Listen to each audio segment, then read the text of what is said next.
سردار جی 3 movie کا trailer release کر دیا گیا اور ہانیہ عامر جو ہے اس مووی کی کاسٹ میں شامل ہے۔ جب پہلگام انسیڈنٹ ہوتا ہے اور پاکستان اور انڈیا کے درمیان ٹینشنز اسکلیٹ کر جاتی ہیں ڈیو ٹو دی وار، جو کہ مئی میں ہوتی ہے 7، 8، 9، 10 مئی کو۔ اس وار کے بعد، اس اسکلیشن کے بعد انڈیا کی طرف سے آپریشن سندور کیا جاتا ہے اور پھر پاکستانی گورنمنٹ ریٹیلیٹ کرتی ہے ود آپریشن بنیانو مرصوص، اور اس کے بعد سے جو ٹینشنز ہیں وہ اسکلیٹ کر جاتی ہیں، کشیدگی بڑھ جاتی ہے دونوں ریاستوں کے درمیان، ایون ایئر سپیسز بھی بند کر دی جاتی ہیں، ٹریڈ بھی بند کر دی جاتی ہے، لیکن اس میں ان ساری چیزوں کے ساتھ ساتھ آرٹ کلچر کو بھی ٹارگٹ کیا جاتا ہے۔ آرٹ اینڈ کلچر کو انڈیا کی طرف سے زیادہ ٹارگٹ کیا جاتا ہے، اور اس ٹارگٹ کا نتیجہ یہ نکلتا ہے کہ پہلے فواد خان کی جو مووی تھی ابیر گلال کے ساتھ، اس کو ٹارگٹ کیا جاتا ہے، بین کر دیا جاتا ہے اسے انڈیا میں۔ جو دوسری مووی جس کو ٹارگٹ کیا جانا تھا اس ٹائم، یہ باتیں جو ہے سرکولیٹ کرتی ہیں کہ اس مووی کو بھی لازمی ٹارگٹ کیا جائے گا، وہ مووی تھی سردار جی 3، جس میں جو مین رول ہے وہ دلجیت دوسانجھ، جبکہ دوسری طرف پاکستانی ایکٹریس جو ہیں ہانیہ عامر، ان کا بھی ایک مین کردار ہے، وہ اسکرین شیئر کر رہی ہیں دلجیت دوسانجھ کے ساتھ اس مووی میں۔ ہانیہ عامر کی بات کریں تو وہ پاکستان کی سپر سٹار ہیں، انہوں نے بڑے بڑے ہٹس دیے ہیں پاکستانی ڈرامہ انڈسٹری میں۔ جو ریسنٹ ہٹ تھا اٹ واز کبھی میں کبھی تم ود فہد مصطفیٰ، جس کے بعد انہیں ایک انٹرنیشنل ریکگنیشن ملتی ہے۔ اس مووی کو بین کر دیا گیا انڈیا میں، اس کا ٹریلر جو ہے 2 دن پہلے ریلیز کیا جاتا ہے، اور انڈیا کی جو فلم انڈسٹری ہے اس میں یہ کہا جاتا ہے کہ نہ صرف اس مووی کو بین کیا جائے، بلکہ اس مووی کے ساتھ ساتھ جو دلجیت دوسانجھ صاحب ہیں ان کو بھی بین کیا جائے۔ دلجیت دوسانجھ جو کہ ایکٹر بھی ہیں، سنگر بھی ہیں، پنجابی کمیونٹی کے اور انڈین کمیونٹی کے بڑے ہی ریکگنائز قسم کے سنگر ہیں، ان کے بڑے بڑے کنسرٹس آپ نے جو ہے دیکھے ہوں گے۔ اب کنٹروورسی کیا ہے؟ کنٹروورسی یہی ہے کہ جب سے پاکستان اور انڈیا کے درمیان ڈسپیوٹ ہوا ہے، تب سے انڈین کمیونٹی یہ مسلسل ڈیمانڈ کر رہی ہے کہ پاکستان کے کسی بھی ایکٹر کو، پاکستان کے کسی بھی سنگر کو کاسٹ نہ کیا جائے، نہ ہی اپنے سانگز میں، نہ ہی اپنی موویز میں۔ اور یہ سارا انسیڈنٹ ٹریگر تو ظاہر ہے پہلگام انسیڈنٹ سے ہوا، اور پھر پہلگام کے بعد جو آپریشن سندور تھا۔ سو ایونچولی جو فلم باڈیز ہیں وہ بھی اس مووی کو ریجیکٹ کر رہی ہیں، اس مووی کو کنڈیم کر رہی ہیں۔ جو FWICE ہے، یعنی کہ federation of western India cine employees, اس نے بھی کنڈیم کیا اس مووی کو، اور انہوں نے کہا کہ ہم لوگ جو ہے ڈائریکٹو ایشو کر رہے ہیں ٹو بین دلجیت دوسانجھ، یعنی کہ نہ صرف اس کی مووی کو بین کیا جائے گا بلکہ دلجیت دوسانجھ کو ہی بین کر دیا جائے گا، یعنی کہ ان کے مزید کوئی کنسرٹس آپ کو انڈیا میں دیکھنے کو نہیں ملیں گے۔ اس طرح کے ایکسٹریم سٹیپس لینے تک کے لیے تیار ہو چکی ہے انڈیا کی گورنمنٹ کہ انڈیا میں کسی بھی طرح کا پروجیکٹ جو ہے کسی بھی پروڈیوسر کی طرف سے وہ آفر نہیں کیا جائے گا دلجیت دوسانجھ کو۔ دلجیت دوسانجھ کے ریئیکشن کی بات کریں تو انہوں نے انسٹاگرام سٹوری اپلوڈ کی جس میں انہوں نے کہا کہ سینسرڈ بیفور ریلیز۔ اچھا، یہ کوئی پہلی مووی نہیں ہے دلجیت کی، اس سے پہلے بھی ایک مووی تھی پنجاب 95، اس کو بھی بین کیا گیا تھا، اور اس مووی میں ظاہرہ ایک ہیومن رائٹس ایکٹیوسٹ تھے جسونت سنگھ، اس کے اوپر یہ مووی بنائی گئی تھی۔ اس میں بھی پولیٹیکل انٹرفیرنس تھی، اس میں بھی جو فریڈم ہے اس کو کرٹیل کیا گیا تھا، اور اس مووی کو بھی بین کر دیا گیا تھا۔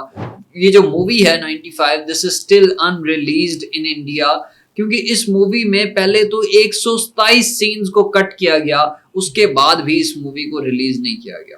اچھا، دوسری طرف دلجیت دوسانجھ جو ہے وہ اپنے پروموشنل اسٹیٹس کو کنٹینیو کر رہے ہیں، ایکٹیولی پروموٹ کر رہے ہیں دلجیت دوسانجھ اپنی مووی سردار جی 3 کو گلوبلی، بیکاز چاہے وہ انڈیا میں ریلیز نہیں ہو رہی لیکن انہوں نے کہا ہے کہ یہ گلوبلی جو ہے پوری دنیا میں ریلیز ہوگی، صرف انڈیا میں ریلیز نہیں ہوگی۔ براڈر امپلیکیشنز کی بات کریں تو انڈیا پاکستان کا آپ کو ایک کلچرل فریز دکھائی دے رہا ہے، and the reason is censorship, nationalism۔ اور میں یہاں پر یہ سجیسٹ کروں گا کہ شاید دونوں کنٹریز کو beside of political diplomacy, beside of nuclear diplomacy, there is a dire need of cinema diplomacy, art and cultural diplomacy کی ضرورت ہے، کہ اگر آپ کے درمیان کوئی کانفلکٹ اسکلیٹ کر بھی جاتا ہے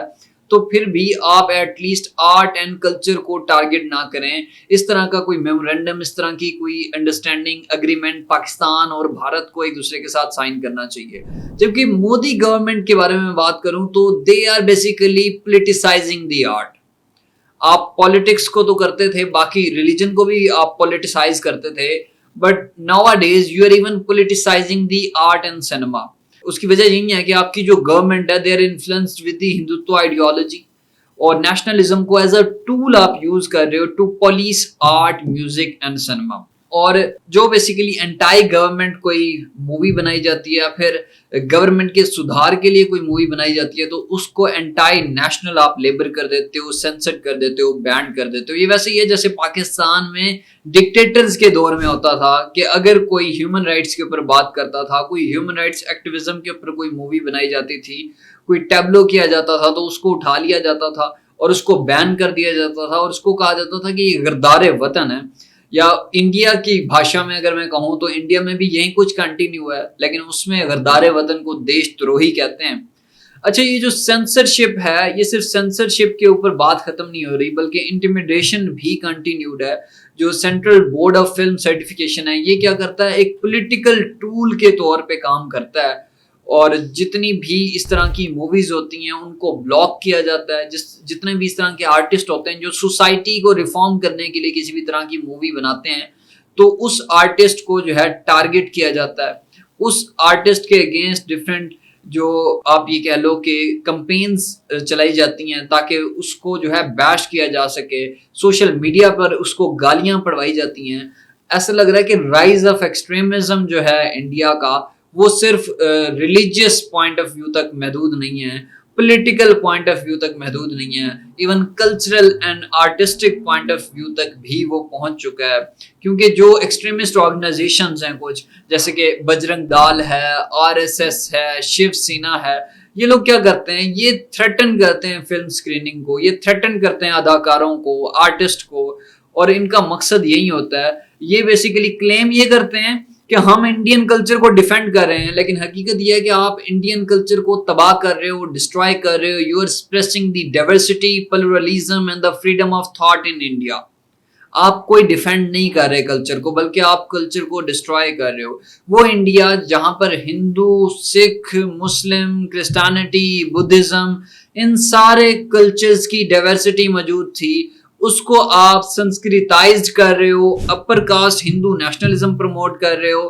اور اردو لٹریچر کو جو ہے آپ ڈسٹرائے کر رہے ہو. Beside of this Islamic art کو آپ ڈسٹرائے کر رہے ہو. اس طرح کی چیزوں کو آپ ڈسٹرائے کر کے آپ ری رائٹ کرنا چاہتے ہو ہسٹری, اور یہ ہسٹری بیسیکلی انڈیا کی ہسٹری نہیں ہے. جو آج کل کی یوتھ ہے انڈیا کی اس کو آپ ڈپرائیوڈ کر رہے ہو کلچرل ایکسپیرینسز سے due to these fascist and extremist policies. اب یہ جو مووی ہے یہ بین کر دی گئی ہے انڈیا میں, وہاں پر ریلیز نہیں ہوگی. اور قصور کیا ہے, قصور یہی ہے کہ ہانیہ عامر جو ہے وہ پاکستانی ایکٹریس ہیں. سو پاکستانی ایکٹریس کو آپ یہ کہہ لو کہ ایک زینوفوبزم کی ویو چل رہی ہے جیسے انڈیا میں. اتنا آپ کا ہیٹریڈ ہے